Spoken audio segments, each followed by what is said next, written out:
Hello दोस्तों, स्वागत है आपका मेरे यूट्यूब चैनल परीक्षा प्लान में। तो कैसे हैं आप लोग? आई होप अच्छे होंगे। तो केवीएस एनवीएस का ये पहली शिफ्ट का पेपर है आज का। इनमें जीके के जो क्वेश्चन है उन्हें मैं सॉल्व करवा रही हूँ।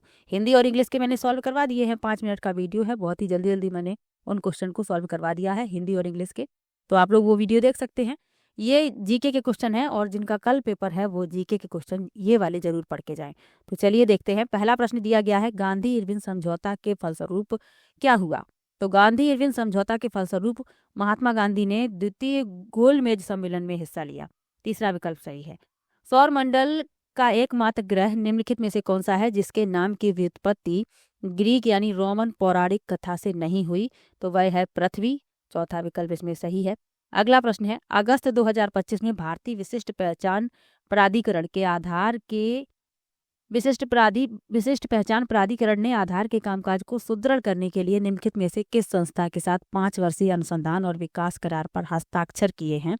तो इसमें जो विकल्प आपका सही है वह दूसरा विकल्प है, भारतीय सांख्यिकी संस्थान। अगला प्रश्न है,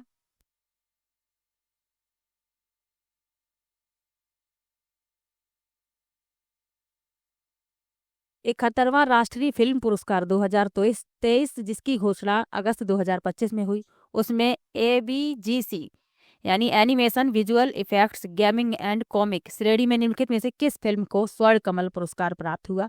तो वह है हनुमान। आगे बढ़ते हैं।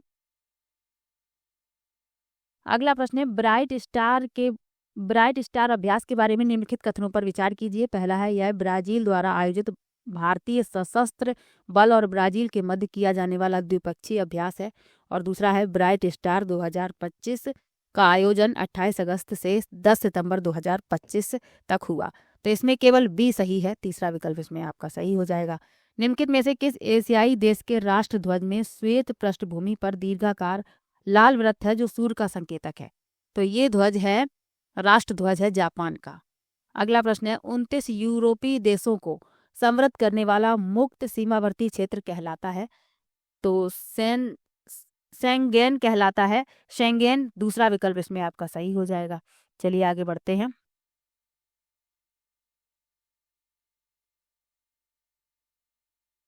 अगला प्रश्न है, निम्नलिखित में से किसने भारत के राष्ट्रपति पद को सुशोभित किया किंतु वे कभी भारत के उपराष्ट्रपति नहीं रहे?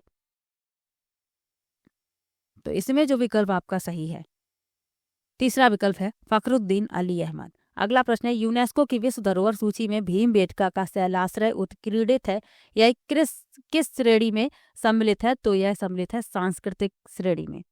अगला प्रश्न है, संयुक्त राष्ट्र संगठन के उद्देश्यों के संवर्धन हेतु विशेष कार्यक्रम या विषय के समारोहोत्सव के रूप में विशिष्ट दशकों को पदाभिहित करता है। 2027 से 2036 के दशक को निम्नलिखित में से किस तथ्य से पदाभिहित किया गया है? तो इसमें जो विकल्प आपका सही है वह है पहला। चलिए आगे बढ़ते हैं। संविधान संशोधन विधेयक पुनः स्थापित किया जा सकता है।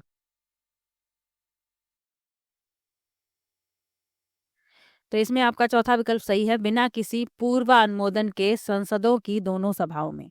अगला प्रश्न है, 17वीं सदी में निम्नलिखित में से कौन सी संधि हुई जिसके फलस्वरूप यूरोप में 30 वर्षीय युद्ध का अंत हुआ? तो वह है वेस्टफेलिया की संधि। पहला विकल्प सही है। अगला प्रश्न है, राष्ट्रीय खेल पुरस्कार 2024 की घोषणा जनवरी 2025 में हुई। वर्ष 2024 के लिए अर्जुन पुरस्कार विजेताओं के संदर्भ में निम्नलिखित में से कौन सा कथन गलत है? तो गलत पूछा गया है। तीसरा विकल्प उत्तर हो जाएगा, श्री सरबजोत सिंह को हॉकी में उत्कृष्ट प्रदर्शन के लिए पुरस्कृत किया गया। अगला प्रश्न है, संयुक्त राष्ट्र के वर्तमान महासचिव पूर्व में निम्नलिखित में से किस संसद के लिए निर्वाचित हुए? तो इसमें जो आपका विकल्प सही है तीसरा, पुर्तगाल की संसद। अगला प्रश्न है, वर्ष 1946 में मेरठ में आयोजित भारतीय राष्ट्रीय कांग्रेस के स्वतंत्रता पूर्व अंतिम अधिवेशन की अध्यक्षता निम्नलिखित में से किसने की? तो जेबी कृपलानी ने की थी। पहला विकल्प सही है। अगस्त 2025 में जारी वर्ष 2023-24 के लिए उद्योगों के वार्षिक सर्वेक्षण के परिणाम स्वरूप विनिर्माण क्षेत्र में कुल रोजगार के संदर्भ में शीर्षस्थ 5 राज्यों में निम्नलिखित में से किस राज्य का उल्लेख नहीं है? तो केरल का उल्लेख नहीं है। चौथा विकल्प सही हो जाएगा। फाइडे विश्व कप 2025 का आयोजन किस राज्य या संघ राज्य क्षेत्र में किया जाएगा? तो गोवा में। तीसरा विकल्प सही है। मानव शरीर के लिए निम्नलिखित में से क्या एक वृहत खनिज है जिसकी अधिक मात्रा में आवश्यकता पड़ती है? तो वह है पोटेशियम। पहला विकल्प इसमें आपका सही हो जाएगा। अगला प्रश्न है, निम्नलिखित कथनों पर विचार कीजिए। ग्रीन हाउस गैस हमारे वायुमंडल में विद्यमान अणु है जो पृथ्वी के पृष्ठ से विकिरण होने वाली ऊष्मा का अवशोषण करते हैं, और मीथेन ग्रीन हाउस गैस नहीं है। तो इसमें सत्य कथन बताना है, तो केवल ए सही है, दूसरा विकल्प सही हो जाएगा। और किस युग्म को पंजाबी भाषा की श्रेणी में साहित्य अकादमी युवा पुरस्कार 2025 से सम्मानित किया गया? तो मनदीप कौर औलख गर्ल्स हॉस्टल, दूसरा विकल्प इसमें आपका सही हो जाएगा। तो ये जीके के क्वेश्चन थे जो आज के फर्स्ट शिफ्ट में पूछे गए थे। पहली शिफ्ट वाला ये पेपर है।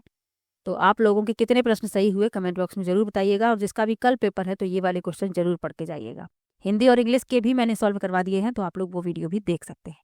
चलिए मिलते हैं नेक्स्ट वीडियो में, तब तक के लिए बाय बाय।